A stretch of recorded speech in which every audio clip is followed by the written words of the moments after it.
Looking, loops it to Bird, a runner. It's good! A lot of people don't know this. You probably know this, Dan, but Larry Bird was one of the biggest trash talkers in basketball. And a lot of people say, really? You know, they thought it was Reggie or Charles. Larry Bird talked more trash on the basketball court than anybody I've ever played against. He says, y'all those college guys?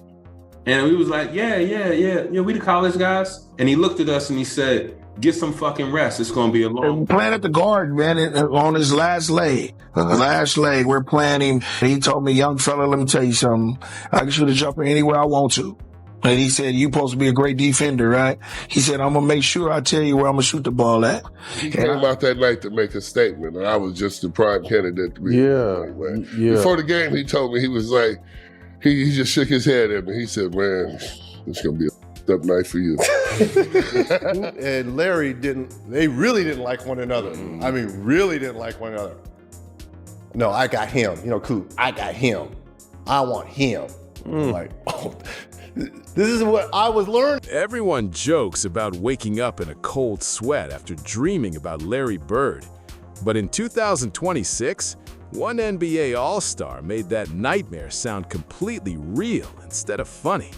Suddenly, it felt less like a harmless basketball story and more like something straight out of a thriller. Forget Freddy Krueger for a second. According to him, the scariest thing you could ever face was Larry Bird pulling up for another jumper. He said, I'm the best man down to put a three under my ball. That's true? It is very true. So, I look in the mirror, I'm like, I'm about to get this fits out here. Before the game, I was over there rubbing my hands looking at him like, Larry Bird was my man. Just like I run into a lot of Celtic fans. Yeah. I used to hate you. Yeah. I get that all the time. A little more than a month ago, they were engaging in a heated NBA rivalry. But for one night, the Pacers' Chuck Person was part of Larry Bird's team. Well, sort of. Bird, sidelined from recent back surgery, could only offer a little good-natured ribbing as the honorary coach. Chuck works for me in the summer. He mows my yard. So I see him every day. What if the most ruthless trash talker the game has ever seen did more than outplay you? He completely shattered your confidence while 20,000 fans watched every second unfold. You won't believe this, but even legends who bullied the rest of the league are now opening up about the nightmares Larry Bird left behind. Their stories prove that facing Bird wasn't just another game. It was an experience they never truly escaped. Say that in their particular sports, nobody was any better. Or ever as good, probably. Larry and I got to be great friends during the Dream Team. And, it's funny, he talked so much trash. Always talk trash. Talk trash on the phone, on the floor.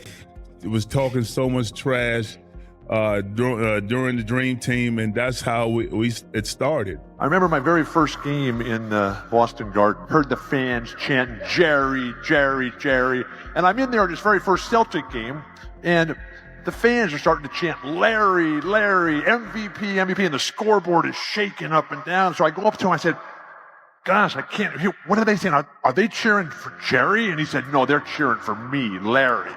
Larry Bird entered the NBA looking like a humble kid straight out of rural Indiana who somehow ended up on a professional court. But the moment he started talking, everyone around him realized this was going to be a night they would never forget. You won't believe how quickly his confidence changed the entire atmosphere. From that instant on, opponents knew they weren't just facing a great player. They were walking into a battle they were unlikely to win. I always thought of myself as a very, very confident player. Yeah. But Bird especially, and he had a whole nother level of confidence than I ever was able to accomplish. Larry Bird could play in any era, generation, and dominate. Same with Magic. Those guys, Michael, it doesn't matter. You could plug them in the 60s and you could plug them in today's game and they would be just as dominant.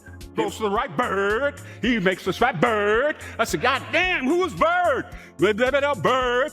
Here's Bird, and Bird this, and Bird. Oh, did you see the pass that Bird made? I can't see it, but I'm just trying to imagine it. And When the time I got to the end, I said, damn, that brother can play. Damn, that brother. Hey. Players who saw themselves as fearless, high-flying athletes who could soar above the rim suddenly found themselves getting picked apart by a slow white guy who looked more suited for a milk route than an NBA court. And the worst part was, Bird never relied on trash talk alone. He proved every word with jumpers that landed clean through the net right in your face. About Larry Bird, is that the truth and the whole truth? That motherfucker pump faked us, and me and him, we hit each other in the air, and we fell out on the ground. The white boy, old Larry Bird, dirty ass, looked at us, niggas, get up off the ground, and knocked our head off with a damn bite.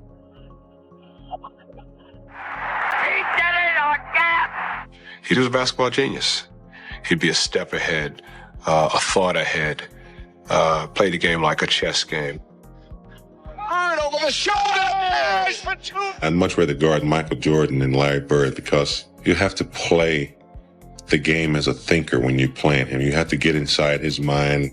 Larry wasn't quick, couldn't jump really high, but there was just some sleepless nights. I spent the last couple of days with Magic Johnson shooting the Capital One commercials. And every time I see him, I tell him thank you, because Magic Johnson and Larry Bird are the two most important figures in NBA history. I agree. What people don't understand, to answer your question, people look at this thing now where guys are making $30, $40, $50 million.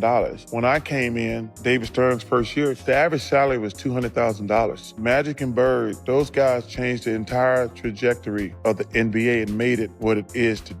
Picture this. A young rookie walks onto the floor, convinced he's about to shut down a legend. Bird stares him straight in the eyes and calmly tells him he's taking the next shot from that exact spot. The rookie probably brushes it off with a laugh, thinking, yeah, right, old man. Sophomore, because we would go up there. It's not illegal to go up and be in a camp in Marshville, in Boston, and you work in a camp, but really you're there to play against those nighttime games. So Larry knew who I was, and I get in, Chuck Daly has me starting one time, and Larry looks around and goes, what's up, Sal? I said, no. He goes, you on me? I said, yeah, I got size on you right now. I've been watching every movie. He goes, y'all not double teaming? And he's looking around. He goes, yo. I go, nah, it's just me, fella. He goes, mouse in the house. Then Bird catches the ball exactly where he promised. Mouse in the house.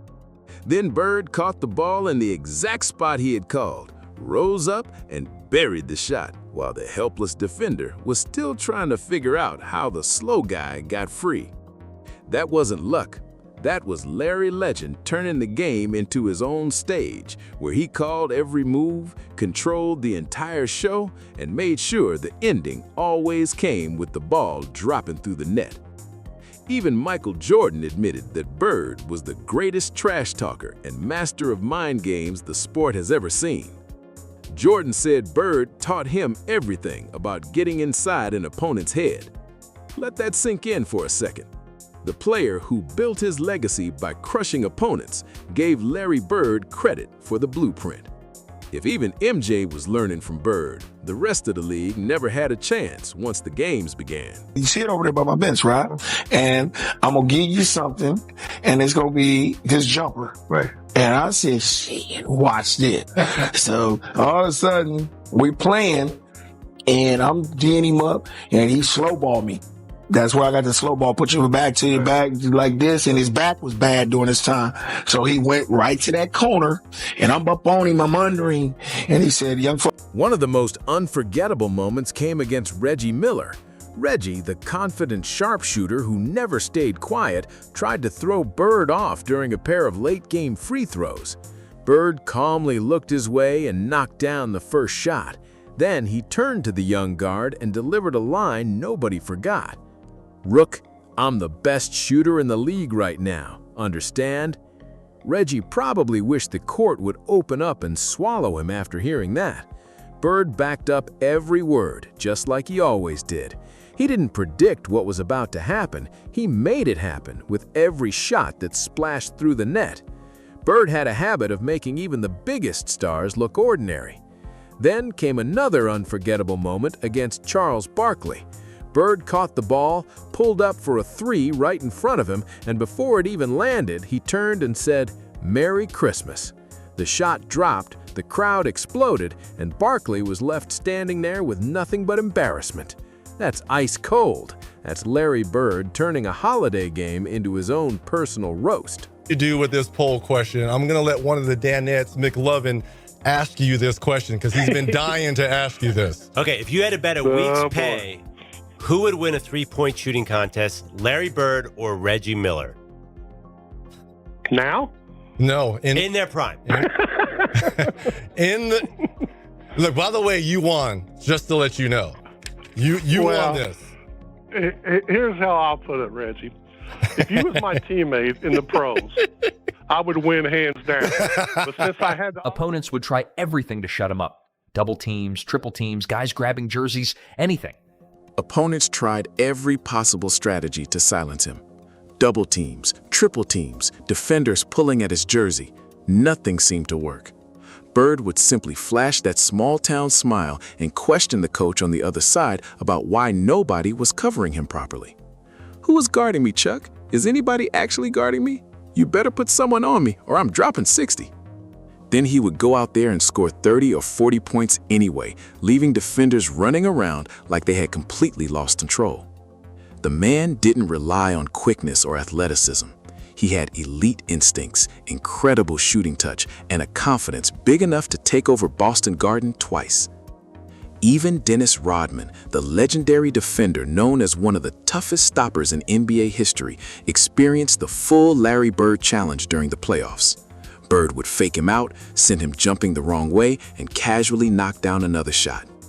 Rodman built his reputation on defense and rebounding, but Bird made him look like just another player trying to survive.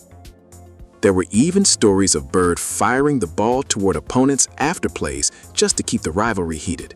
He wasn't trying to be cruel. He simply knew he was better and wanted everyone watching to realize it in that exact moment. I'd be averaging about 12 points a game over my career, so I have a lot of respect for Chuck, but a lot of times he reminds me of a little brother. I want to beat him as bad as I possibly can every time out. Well, I figure he want me on this team so he'll have a chance to win since he's not playing. So it's unfortunate that he's not playing because I know the people will really come to see him play, but it's great that he can still have a game, man, big into a team. It's hard to imagine. In Sports Illustrated. Well, Rodman played them the way that you should. He got right up on Bird and challenged him to make the drive. Bird with the tough fadeaway jump shot. Well, I remember after playing the Celtics that year, you made a comment. You said, Larry Bird is overrated in a lot of areas. Why does he get so much publicity? Because he's white. You never hear about a black player being the greatest. When you look back on that, do you still agree? Do you think that Larry Bird was overrated, or do you think you were just mad at the time? No, I told you, I said, I was green. I was just saying anything, man, just because, you know what, I was frustrated because guess what? I got my ass. Xavier McDaniel found himself on the wrong side of Bird's confidence as well. During a game, Bird looked him in the eye and claimed he was the greatest player to ever come out of Indiana. Sean Kemp was right there, probably believing he had a case too, but Bird chose McDaniel as his target and then backed up every word by knocking down threes right over him. The Rain Man heard about it during a timeout, turning the whole moment into an awkward Indiana basketball family reunion. Bird didn't care about your background or reputation. The second you stepped on the court, you became his next challenge.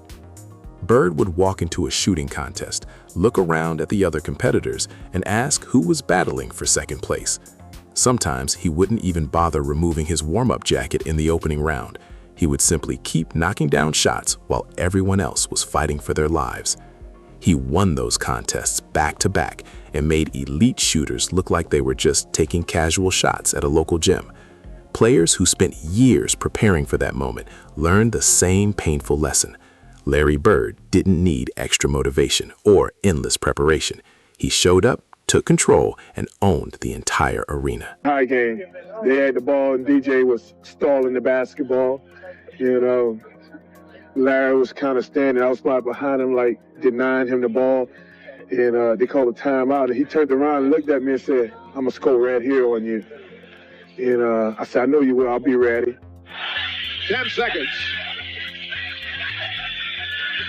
5, and Bird has the basketball. Look out. 2 seconds on the clock, and timeout used by the Suns. He shot a turnaround jump shot. I just looked back and the ball. Teammates loved watching it. Opponents hated dealing with it, but everyone respected it because Bird backed up every single thing he said. Kevin McHale and Robert Parrish watched Larry break down opponents night after night. Parrish talked about how Bird could take control of a game like nobody else. One night, Bird gets locked in and starts calling his shots. Off the glass here, who is next? Where do you want it from? Dominique Wilkins got a front row seat to the Bird experience, getting mentally tested while Larry was dropping passes and threes like it was easy. The man was playing chess while everyone else was still learning checkers. Clyde Drexler felt it as a rookie when Bird looked at him and said, "You can't stop me." Clyde had no response because Bird would go right back out and prove it again and again. Bird's quiet confidence made it even more painful. He wasn't yelling or acting wild. He would calmly say what was going to happen in that Indiana voice, then make it happen with a perfect shot. I was in the All-Star game with you when you walked in and asked who was going to get second place in the three-point contest. When you walked up, when you walked in there, what were you thinking when you made that announcement to the room? Just messing with all those guys like you always did. Yeah, everybody? I had no clue. I never really practiced. Me and Danny used to shoot some before we went out there, but everybody's sitting there, everybody's real quiet. You knew the guys, but you never were around them. And nobody's really saying anything, so I walk in and look around, and it just came out. One legend says Bird walked into the opponent's locker room before a game and told them exactly how many points he was about to score. Players laughed at him until he went out there and actually did it. Another time, he told the defender he was offended they sent another white player to guard him because it was disrespectful to his ability. The defender just stood there thinking, wait, what? While Bird was already putting up 30 on him. He used every doubt and stereotype as extra motivation and turned it into fuel that made defenders question everything. Bird treated every matchup like a personal battle where only one player could leave as the winner. The Celtics-Lakers rivalry became must-watch basketball because nobody knew what kind of mental attack Larry was gonna bring next. He didn't just want the victory, he wanted his opponents to remember that loss for the rest of their careers. Tough night, man. The biggest argument that night is, well, you only scored 6 on me. But nobody was guarding Bird, were they? Well, we were trying. You were trying to. But when a guy is literally coming up the court, calling his shots. And Bird talked a lot of trash. And that's in New Orleans. That's in New Orleans. In that game, we're on the free throw line, and he literally says, left side across the 3, and you're listening to him. That's a tough feeling. Sean Kemp and other players felt the sting of Bird's Indiana pride. Larry claimed that state like it belonged to him, even with plenty of talented players coming from there. He knew he was the best, and he never missed a chance to remind everyone. Teammates would hear him talking during games about punishing opponents or handing out Christmas gifts in the form of blocks and steals. That was what made those moments legendary. Players would try to answer back, but Bird would simply knock down another shot and say, "I told you so," while walking away like he already knew the ending. Earl Curitan described how Bird would fake you out, make you fly past him, tap you on the back, and then knock down the jumper. It was a combination of mental pressure and unbelievable talent. You couldn't stop him with your body, and you had no chance of beating him mentally. I guarded his ass so tough. 40-point triple-double. I guarded his ass so tough that after the game, he came. He sent a little letter over there to me. He was like, I've had nobody play defense that hard on me. I love it. He go, I appreciate you playing. Then he was like, I got a little All-Star game.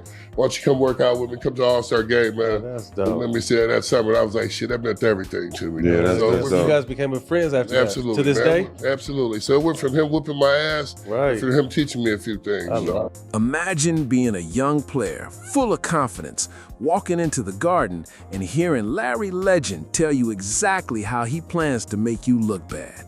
Then he goes out and does it again and again. The intimidation was real. Players admitted they hated having to guard him. They hated watching him get the ball because they knew something embarrassing was coming their way. One player summed it up perfectly, saying every time Bird touched it, it was like, oh no, here we go again. That type of reputation wasn't built from words alone. Bird turned arenas into classrooms where every lesson was taught through impossible shots and brutal confidence. Rookies, veterans, and superstars were all targets. He would shoot right in front of entire benches, wish them happy holidays, and still walk away with the win. He even challenged coaches to find better defenders because the ones on him weren't making it difficult enough. Then he would score anyway. The confidence was on another level. Larry, what are you going to give me? Even after retirement, the stories about Bird's greatness keep coming. Players who battled him years ago still shake their heads when they remember the experience. They talk about the mental challenge of facing a player who looked slow but was already thinking several moves ahead. Bird viewed the court like a chessboard, with every opponent becoming another piece in his strategy. He broke down their confidence while chasing the only thing that mattered to him, winning. And he did it all with that calm smile. The crazy part was how effortless it looked. Bird brought that same backyard confidence onto the biggest stages and made elite professionals look completely lost. Double team him and he found the open teammate or took the shot anyway. Give him space and he buried the three. Play close and he would attack or create for others. There was simply no perfect answer for stopping Larry Bird. Was a special cat because it proved to me this man could really play basketball. I'd heard about him, but I never saw him play live and in person, and he was incredible. I mean, he dominated, and that's what it's all about. So I went back home telling everybody, oh, this Larry Bird guy is for real. One night against the Jazz, Bird was completely locked in and kept telling the bench exactly what was about to happen. He picked out the trainer's lap as his next target, and somehow the ball ended up landing there exactly like he said. "Who wants it?" he shouted. The crowd loved every second of it. The Jazz probably wished they could escape the moment. That was the type of confidence that transformed great players into legends, and legends into unforgettable stories. Bird became a legend before his career was even over. Reggie Miller faced him again later on, but that first lesson never disappeared. That was the impact of Bird's mentality. It stayed with you. It followed players into future seasons and pushed them to improve, even if they never wanted to admit it. Jordan learned from those battles and used similar mind games to control his own era. Bird created the blueprint, and the league has been trying to reach that level of mental dominance ever since. Today's players can talk all they want online, but Bird's era was different. It was face-to-face, one-on-one, with 20,000 fans watching you get exposed in real time. No deleting comments, no editing moments, just pure humiliation under the brightest lights. I mean, Larry Bird, that motherfucker from French Lick, Indiana. So what the fuck we expect? Back in them days, see, I'm an old motherfucker, I'm 60. I know everybody think this nigga up here 45. They think you like 40, I'm 45, 60. man. I'm 60.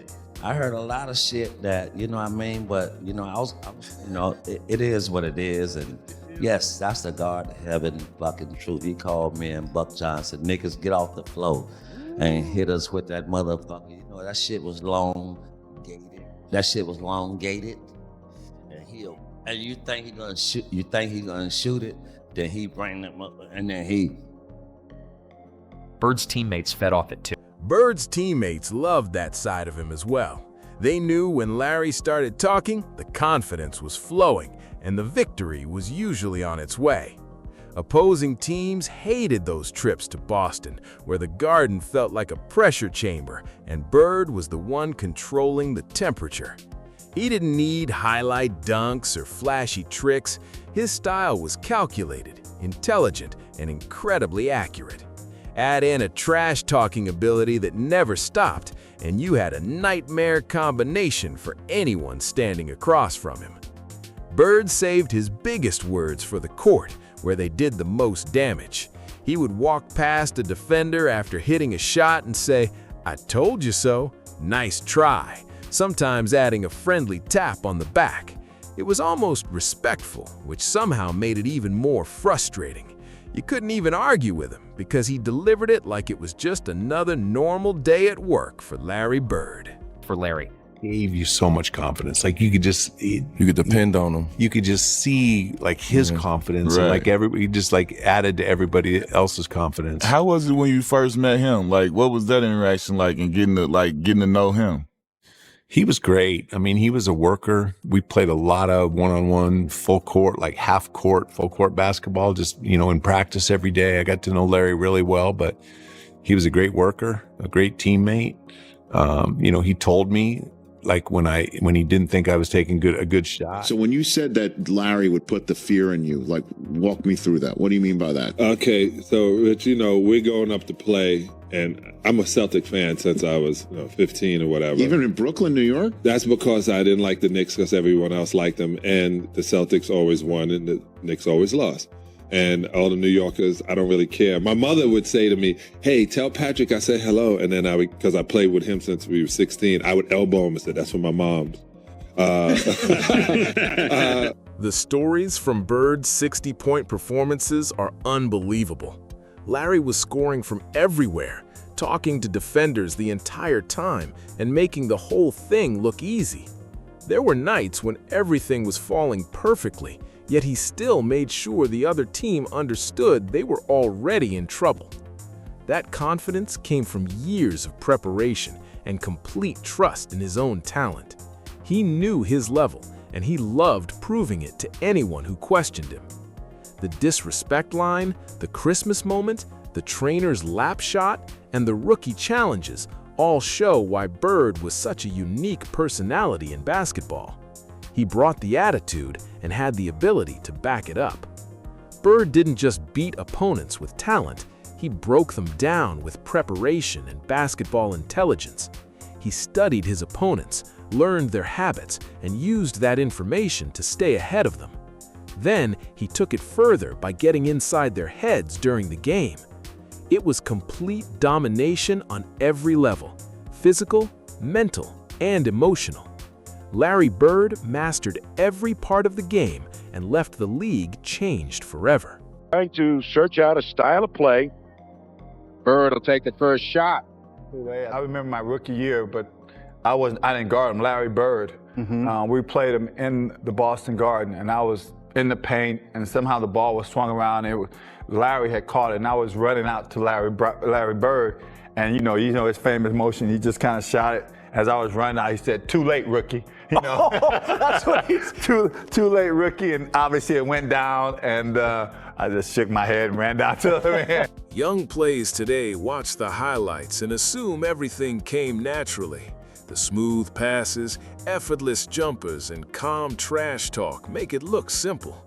But doing that every single night against the greatest athletes on the planet was a completely different challenge. Bird made the impossible seem normal because he put in more work than most people ever saw. That small-town work ethic mixed with elite talent created a nightmare for anyone standing in his way. The list of players he embarrassed is filled with stars and legends. That is what separates a true icon. It is not just the championships and awards, but the lasting memories he left on everyone brave enough to challenge him. Bird transformed the NBA into his own stage, while the rest of the league tried to survive against a slow-moving country kid who played like he was still working on a farm in French Lick. He backed up every bold statement with perfect execution, silenced every doubter who challenged him, and built a legacy that combined humble Indiana roots with the ruthless mentality of a true competitor. Opponents didn't just lose games to Larry Bird, they walked away questioning how they were ever supposed to stop him. And also, there's no physicality. You have to factor in, these guys I played 3 years of college. I think Bird played 4 years of college.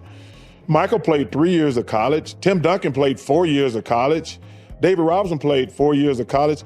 So the guys talk about, well, these guys, like I say, And listen, it's a different game now because no physicality, but you have to factor in all the years some of these guys lost going to college. I think Bird went to college. I mean, he went to 2 or 3 schools, if I remember correctly, before he went to Indiana State. Larry Bird didn't step onto the court just to compete. He came to deliver a lesson in confidence, talent, and mental toughness that basketball fans still talk about decades later. The NBA has evolved since his time, with bigger highlights, quicker styles, and athletes who can explode above the rim. But Bird's stories remain legendary because they represent something special and rare in sports. They show what happens when unbelievable skill is matched with absolute belief in yourself. He would stare down defenders, tell them exactly what he was about to do, and then make it happen with a smooth jumper or a brilliant pass that had fans celebrating and opponents shaking their heads. And you were putting the balls on the rack like you were going to do it. And you remember you told me, you said, it's weird to take the ball here because we always got passes. And so like you were trying to get the feel of getting the ball off the rack. Looks like he's found the mark, Bill. He is smoking. You started practicing a few days before the All-Star game with that three-point contest. I remember because you were saying, I'm going to win this check. You remember the steal game? And what did you guys think when that happened? Like, because that was Larry stole the ball? Yeah. Oh, like I just described it by Johnny Most. I mean, he just went berserk because you know what? It looked very, very dim for the Celtics. I remember watching it. Very dim. And you didn't really know what was going to happen. And all Detroit had to do was inbound the ball. Now, the funny part about that is that's all we had to do in 1984. James Worthy taking the ball out